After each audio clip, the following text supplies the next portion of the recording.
everyone. Welcome to another series of Nutrition and Foods with Context. I'm Elena, a McGill Dietetic student. Today's focus is tofu. We'll start with a brief introduction to the different types of tofu and how tofu is made. Then we'll take a look at its nutritional value and health benefits related to tofu consumption. We'll also take a look at whether tofu is sustainable and affordable. After that, I'll share a quick and easy tofu recipe. And we'll finish off with some food safety tips for storing the leftovers. Okay, what is tofu? It's known as bean curd, and it's made from soybeans. There are three main steps involved in tofu production. The first step is to prepare the soybean milk. And to do that, dry soybeans are soaked, drained, and grinded with water. The mixture is then boiled and strained. The leftover solid is the soybean pulp. It has been used as the main ingredient to make many traditional Japanese side dishes. The second step is coagulation of the soybean milk. The process is very similar to how cottage cheese is curdled from cow's milk. What's different is that instead of adding bacteria, either calcium sulfate or magnesium chloride is added to curdle the liquid. The third step is pressing the tofu. This is to release excess liquid to manipulate the final texture and density. Once pressed, the tofu is ready to be cut and packaged. Tofu is originated in China. In the Western world, tofu started gaining popularity in 1960s, but in China, it has been consumed for more than 2,000 years already. There are many different types of tofu. Soft, firm, and extra firm tofu are the most common types you would find in grocery stores. They're categorized as fresh tofu because there is no additional processing being done other than pressing. The more liquid being pressed out of tofu, the firmer the texture will be. And soft or silken tofu has the most amount of moisture. It has a custard-like texture and is best used for smoothies, dips, dressings, or miso soup. Firm tofu has a lower water content. It's very versatile. It can be scrambled, baked, boiled, pan-fried, stir-fried, deep-fried, or glazed. Extra firm tofu has the least amount of water, so its texture has the most true. Because it holds its shape the best among the three, it's easier to use it to pan fry, stir fry, or deep fry. But if you want to marinate the tofu, firm tofu is a better option because extra firm tofu doesn't absorb marinades well. The pressed tofu is the firmest variety of tofu, and it has a meaty texture. They're often marinated with Chinese 5 spices, soy sauce, and sugar.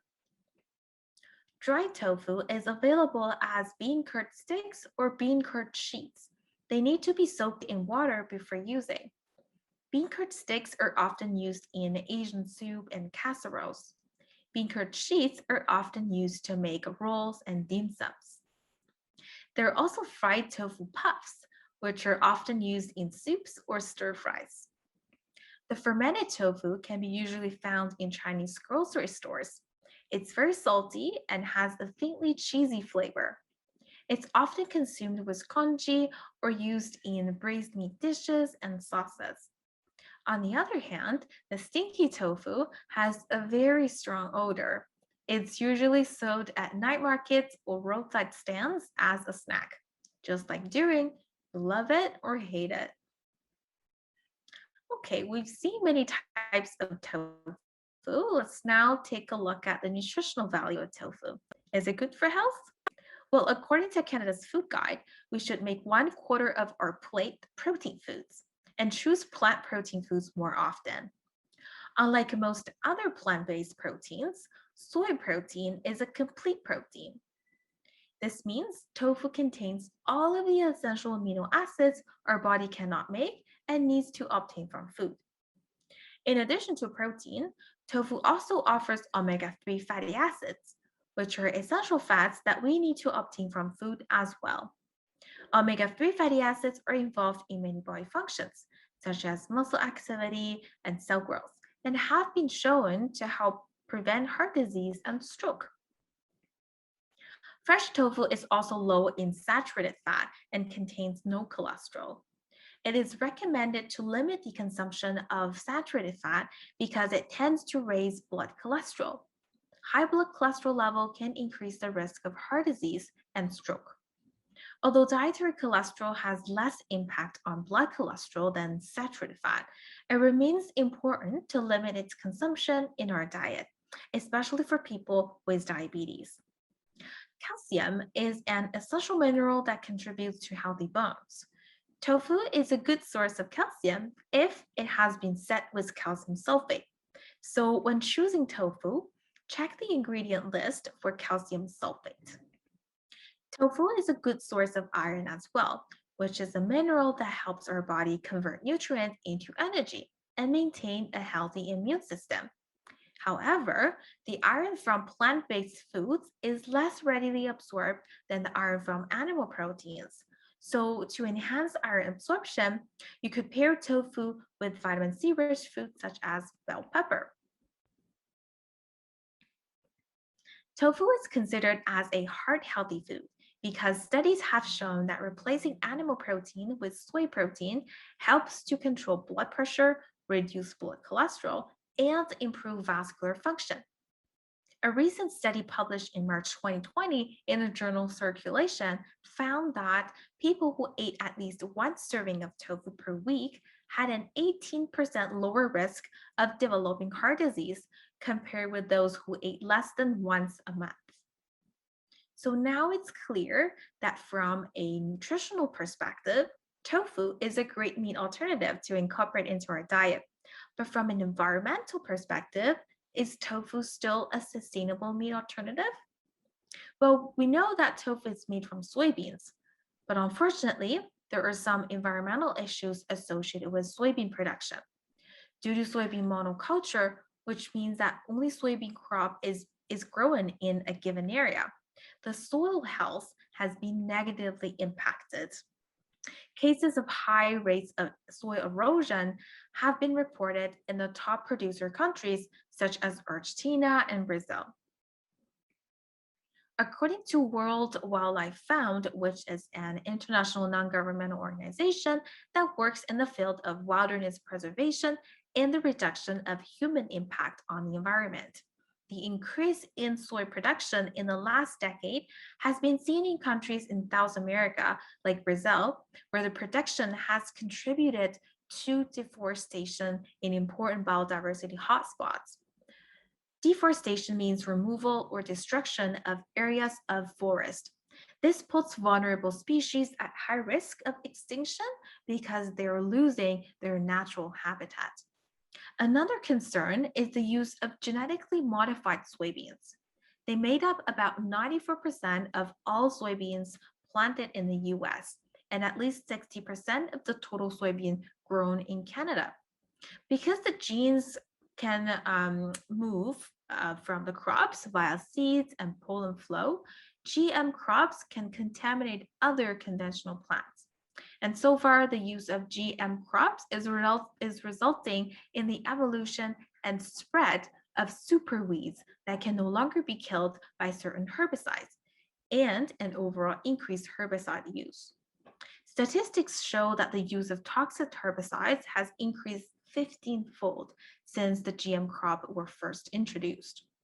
So, does this mean that tofu is an unsustainable food?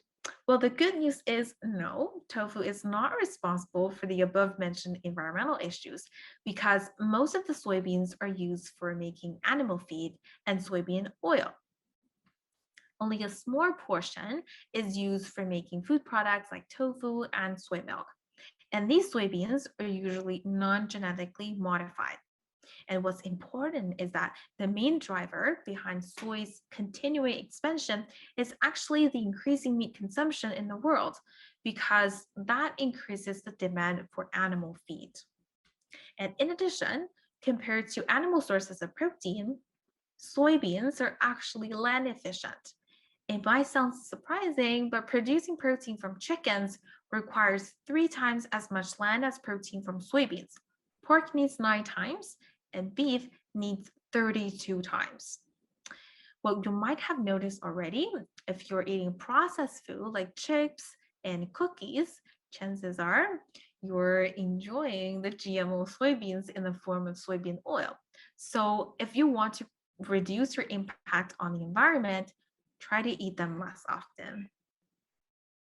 Well, although GM soybeans are less common in tofu, when choosing tofu, still try looking for the non-GMO product verified label.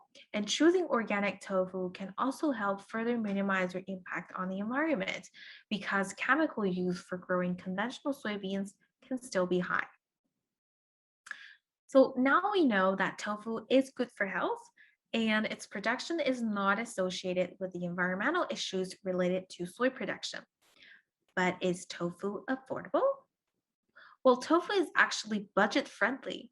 The food cost of one serving of tofu is roughly half of the food cost of one serving of meat or fish at most. Okay, so now let's get cooking. The recipe I'll be sharing today is for making sweet chili tofu stir fry. In the following cooking demo, I'll show you the ingredient you'll need and how you can cook from scratch.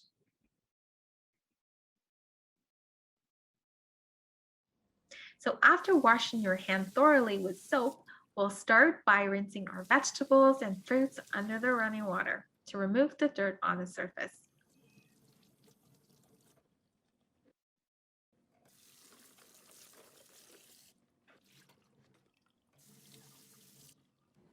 Then we'll start preparing our vegetables. For the bell pepper, remove the top and bottom part first. Then cut open the pepper. Remove seeds and the white inner part. You'll then get a nice band of bell pepper that's easy to cut into thin stripes. For the broccoli, start chopping from the outside and work towards the center of the floret cluster. Try to cut them into a similar size so that they cook at the same speed. For the cilantro, pat dry with a paper towel, then remove any large stems from the leaves. You can also use your fingers instead. Because it's used as a garnish, we just need to roughly chop it. For the sugar snap pea, trim off both ends and remove the rough string on the back. You could use either a knife or just your fingers. Usually, when you pull off the ends, the string comes right off. For the baby carrot, it's very easy. Just cut them into bite-sized pieces. To slice the onion, we first cut it in half and place the cut side down. Then trim off the end and peel off the skin. To remove the root, cut a V shape around it. And the last step is to slice the onion lengthwise. When you get closer to the end, hold on to the peeled back skin to make the final cuts in the onion. Next, use a grater to zest the orange.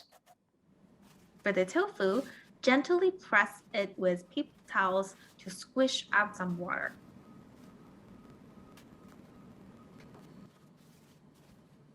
To cut it into 16 pieces, we first cut in half from the side, and then cut lengthwise to make 4 even columns, and finally make a cut in the middle. Then we'll brown the tofu. Because we have 16 pieces, it's easier to cook in 2 batches. Stir fry until both sides are golden brown. It takes about 4 to 5 minutes. Then repeat with the remaining tofu. Next, we'll start cooking our vegetables. Saute the onion for 1 minute. And then add the broccoli, carrot, sugar snap pea, red bell pepper, and stir fry until tender crisp, which takes about 5 to 6 minutes. Then add the tofu back in, stir in the vegetable broth or water, then the chili sauce, and the orange zest. Heat until the sauce is bubbling. Finally, sprinkle some cilantro on top and it's ready to be served. Okay, before we end, here are some food safety tips on how to store leftover tofu. Leftover tofu can be stored in the fridge by placing it in an airtight container or leak-proof plastic bag. If the tofu is uncooked, cover it with water and change water daily to keep it fresh. It's ideal to consume it within 3 to 5 days. If the tofu is cooked, either by itself or with other ingredients, it should be consumed with 2 to 3 days. And don't forget to label your leftover foods so that you know when to finish them.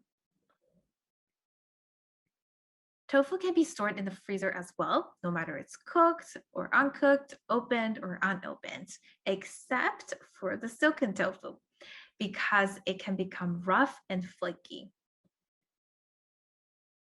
So press out any liquid from the firm tofu and then put it into a freezer bag or wrap tightly with plastic wrap. It should be consumed within 3 months. And here are some interesting facts. So once frozen, the tofu will have a spongier and chewier texture.